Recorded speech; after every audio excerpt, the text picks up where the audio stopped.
हमारे संतान और पति भूखे होंगे। तुम्हारी बातों में आकर यहाँ तो आ गई मैं, परंतु अब बड़ा भय लग रहा है। यदि पुरुषों को क्रोध आया तो उसका दंड हमें भोगना होगा।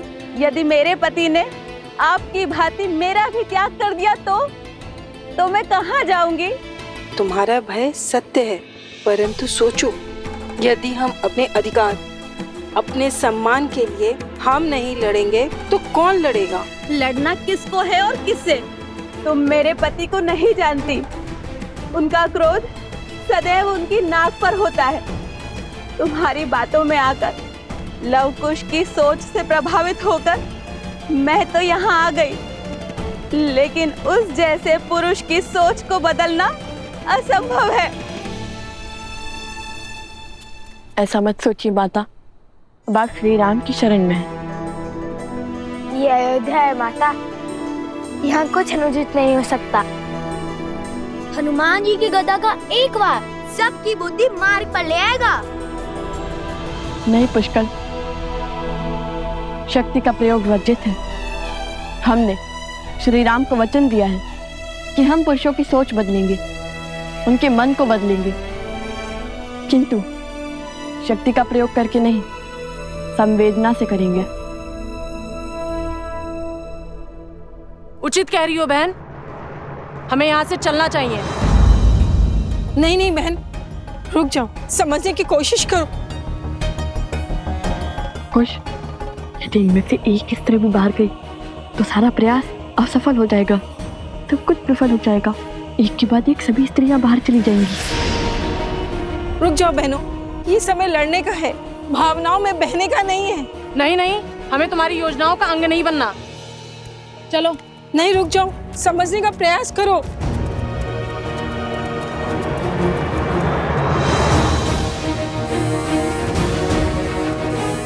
जिनमें एकता नहीं, वो एक दूसरे की क्या संबल बनेंगी? ये समय एकता की शक्ति दिखाने का है, और आप लोग हैं कि यहाँ से एक दूसरे का विश्वास तोड़कर जा रही हैं।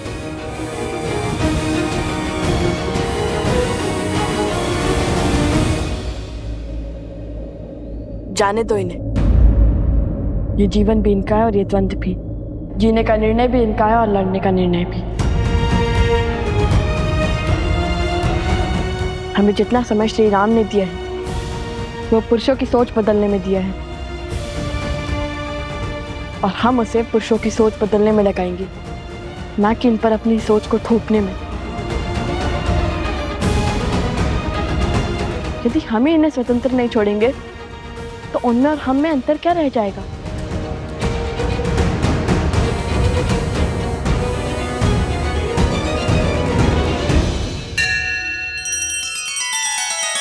श्री रामचंद्र कृपालु भजु मन हरण भव भय दारुणम। नव कंज लोचन कंज मुख कर कंज पद कंजारुणम।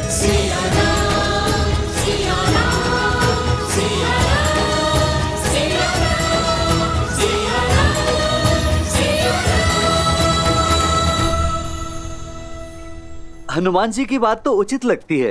कदाचित वो सब अपनी इच्छा से कहीं चली गई हैं, क्योंकि श्री राम के होते हुए किसी आसुरी शक्ति का ऐसा दुस्साहस करना असंभव है। यदि ये तथ्य सत्य निकला तो आज मेरी पत्नी को मेरे प्रकोप से कोई नहीं बचा पाएगा।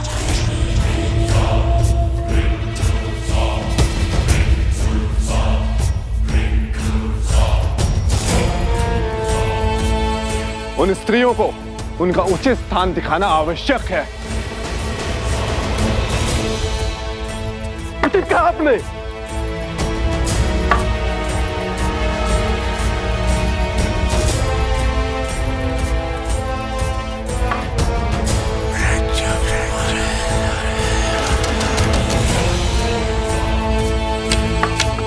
तो चलो फिर आगे बढ़े।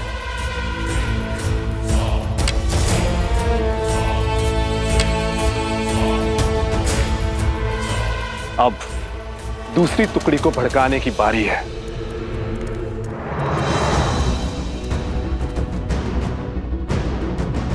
उधर देखा था आपने?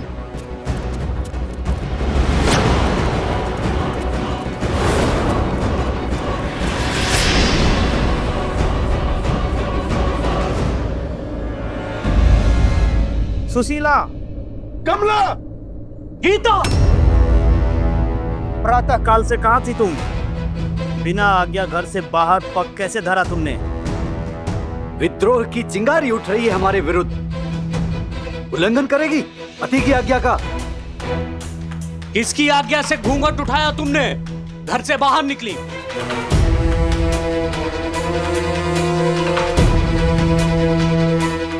इनको इनके विरोध का दंड देते हैं, पति के आज्ञा का उल्लंघन करने का फल देते हैं। बहुत बड़ी भूल हो गई। हे ईश्वर, रक्षा करना। आज तो ईश्वर भी नहीं बचा पाएगा तुम्हें।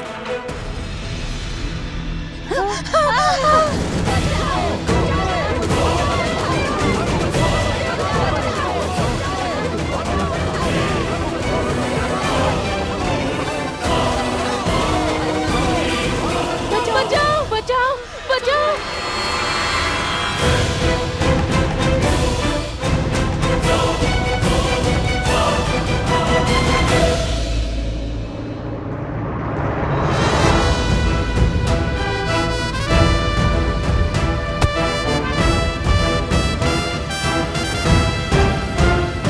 शांत हो जाओ, शांत हो जाओ, शांत हो जाओ।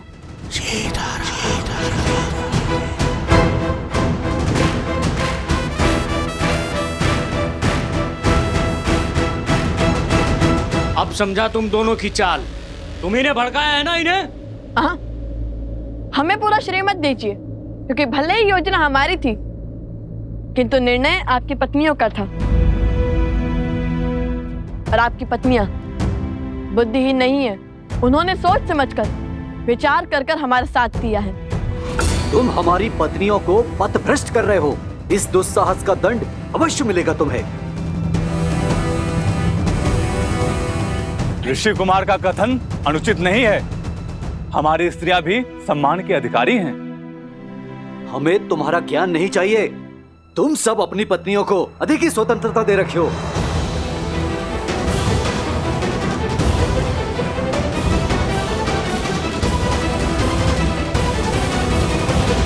हमने तो केवल स्त्रियों को उनके अधिकारों का स्मरण करवाया, उन्हें सम्मान का मोल समझाया। अब आप ही बताइए, हमने क्या अनुचित किया? क्या कभी आपने हमें मानव समझा? कभी खेत में काम करने वाली एक सेविका समझा, कभी वस्त्र धोने वाली सेविका, तो कभी भोजन बनाने वाली सेविका, तो कभी बच्चे पालने वाली सेविका। फिर भी हम स्त्रियों ने हमेशा आपको प्यार दिया, आपके घर को संवारा। हमें हमारा सम्मान चाहिए, तो उसमें अनुचित क्या है? मौन हो जा।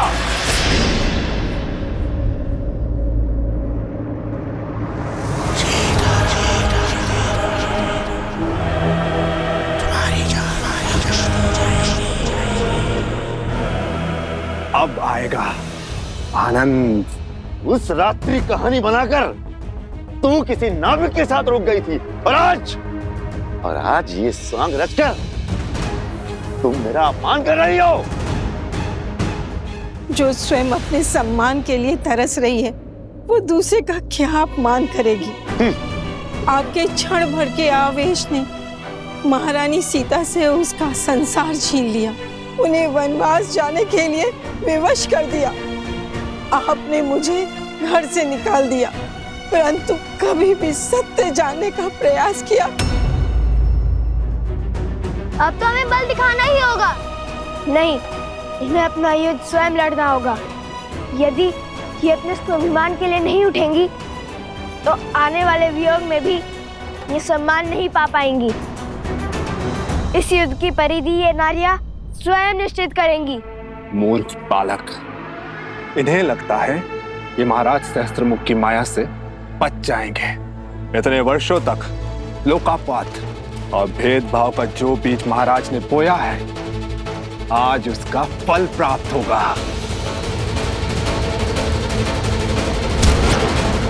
तो साहस की हर सीमा पार हो गई है आज। मुझे इस उद्दंड का दंड अवश्य मिलेगा। चल।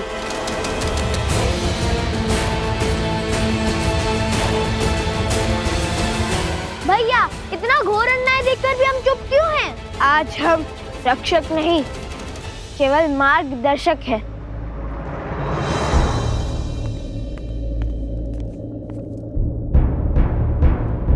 महाराज, नगर द्वंद्व का दंश झेल रहा है। स्त्रियों और पुरुषों में घोर तनाव है। पुरुष स्त्रियों के हर तर्क को निरर्थक मान रहे हैं।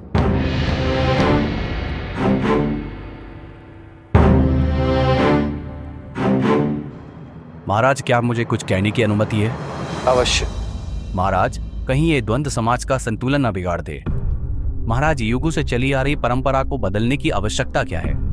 जब तक लव कुश नहीं थे तब तक सब कुछ ठीक था। आज पुरुष और स्त्रियों के बीच जो भी कुछ हो रहा है उसका कारण केवल लव कुश है। उन्होंने पतियों को पूजने वाली स्त्रियों को पतियों के ही विरुद्ध खड़ा कर दिया है। महाराज, हमारे समाज में पतियों को परमेश्वर का स्थान दिया जाता है। महाराज, यदि हम आज इस प्रथा को बदलते हैं तो इसका दुष्प्रभाव समाज पर अवश्य पड़ेगा। हम इनसे सहमत हैं महाराज। स्त्रियों को पुरुषों का सम्मान करना चाहिए, उन्हें पूजना चाहिए। प्रतीत होता है स्त्रियों के साथ साथ सभा का सम्मान करना भी भूल गए हैं आप सभी।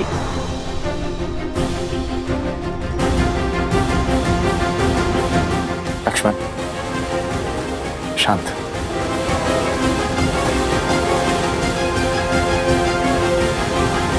जो प्रथा समाज का ज्ञान बढ़ाए, जनजीवन को सफल बनाए, वही प्रथा समाज के लिए उत्तम और उचित है। और जो प्रथा समाज के आधे अंक, परिवार की धुरी, नारी का अहित करे, उसे दुख पहुंचाए, उसे सुधारने में ही समझदारी है। क्या रामराज्य की परिभाषा एक ऐसा समाज है जहां स्त्रियों को सेविका समझा जाता है, या फिर रामराज्य एक ऐसा समाज है जहां स्त्री और पुरुष एक साथ मिलकर सुख और सफलता का परचम ले रहे हैं?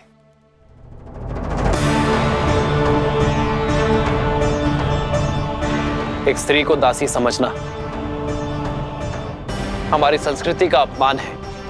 क्या हम भूल गए हैं कि जब हम जन्म लेते हैं तो सर्वप्रथम एक स्त्री ही हमें स्नेह देती है। यदि स्त्री अपनी संतान को मातृत्व की छाप ना दे, उसे अपने दुग्ध से पोषित ना करे, तो संसार का कोई भी पुरुष जीवित नहीं रह पाएगा। मैंने लवकुश का साथ इसलिए दिया है क्योंकि उनकी सोच में समझ और सुधार है। आज हम जिस मोड़ पर खड़े हैं वो समाज का नया दौर है, जहां स्त्री और पुरुष कंधे से कंधा मिलाकर अपनी शक्ति से इस संसार को आगे बढ़ाएंगे। मुझे उन दोनों पर पूरा विश्वास है और मैंने उन्हें जितना समय देने का वचन दिया है उतना समय उन्हें अवश्य मिलेगा।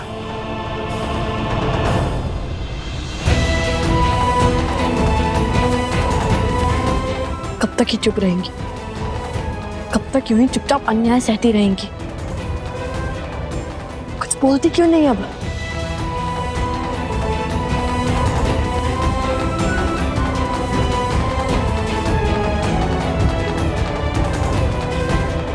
और अधर्म और क्रूरता। हे नारायण, रक्षा कीजिए।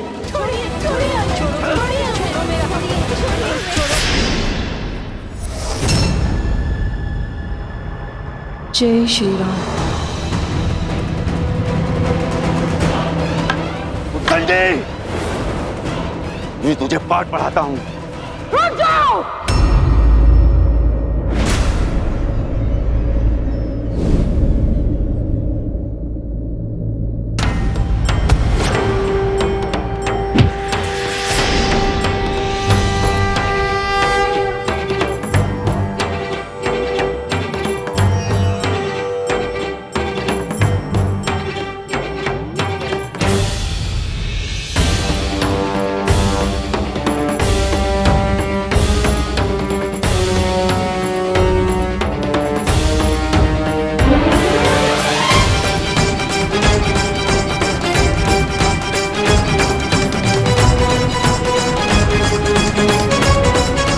महाराज, घोर असंभव संभव हो गया महाराज। स्त्रियों ने पुरुषों के विरुद्ध ध्वनि उठा दी है महाराज।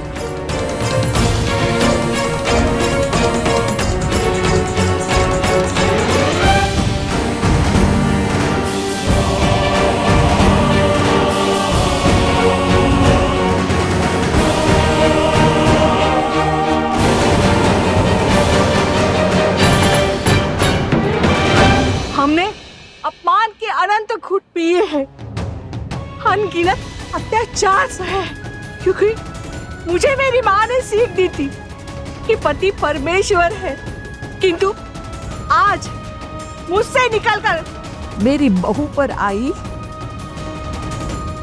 तब मैं सह नहीं पाई हूँ।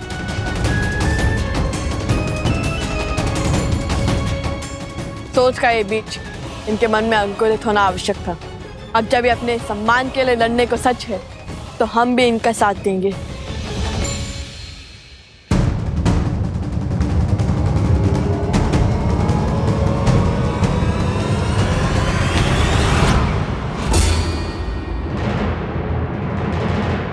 सावधान! अब तक हम चुप थे, क्योंकि ये स्त्रियां चुप थी। किंतु अब जब ये अपने मान सम्मान को लड़ने के लिए सच हैं, तो हम भी सच हैं। अब कोई भी इन पर हाथ उठाने का दुस्साहस नहीं करेगा। हम भगवान वाल्मीकि के शिष्य प्रभु श्री राम और देवी सीता के भक्त, हमारा होते हुए कोई भी इन स्त्रियों पर अत्याचार नहीं करेगा।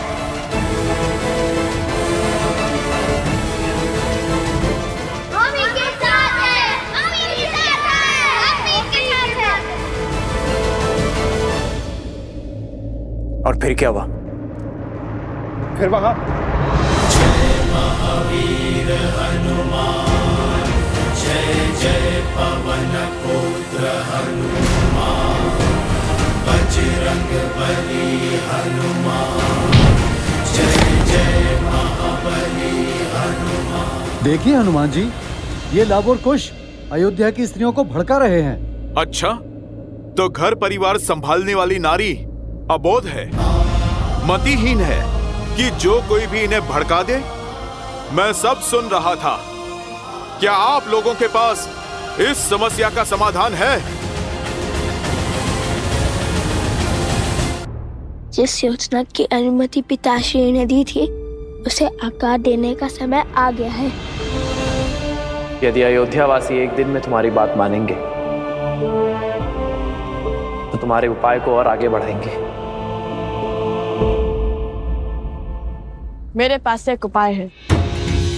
यदि आप समझते हैं कि स्त्रियों का योगदान आपके जीवन में केवल खाना पकाना या फिर संतानों को संभालना ही है, यदि आप उन्हें अपने से कम और स्वयं से नीच आंकते हैं, तो ठीक है, केवल एक दिन अपने पत्नियों के बिना अपना जीवन चलाकर दिखाइए।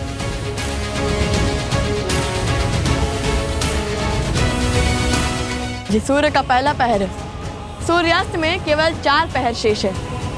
तब तक पता चल ही जाएगा कि स्त्रियां आपके सम्मान की अधिकारी है या नहीं।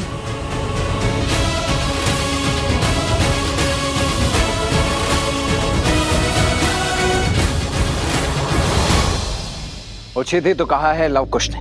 क्या पुरुषों ने ये चुनौती स्वीकार करी?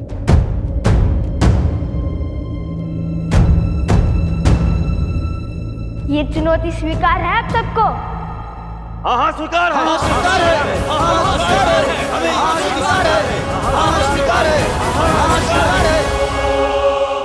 महाराज, इतनी विकट स्थिति में भी आप मुस्कुरा रहे हैं। कदाचित आप इस शर्त का तर्क नहीं समझ रहे हैं।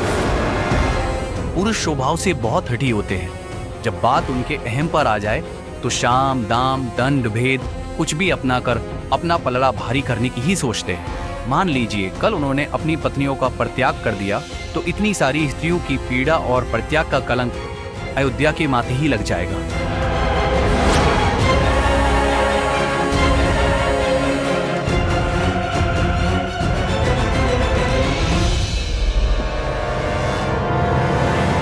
आर्य समाज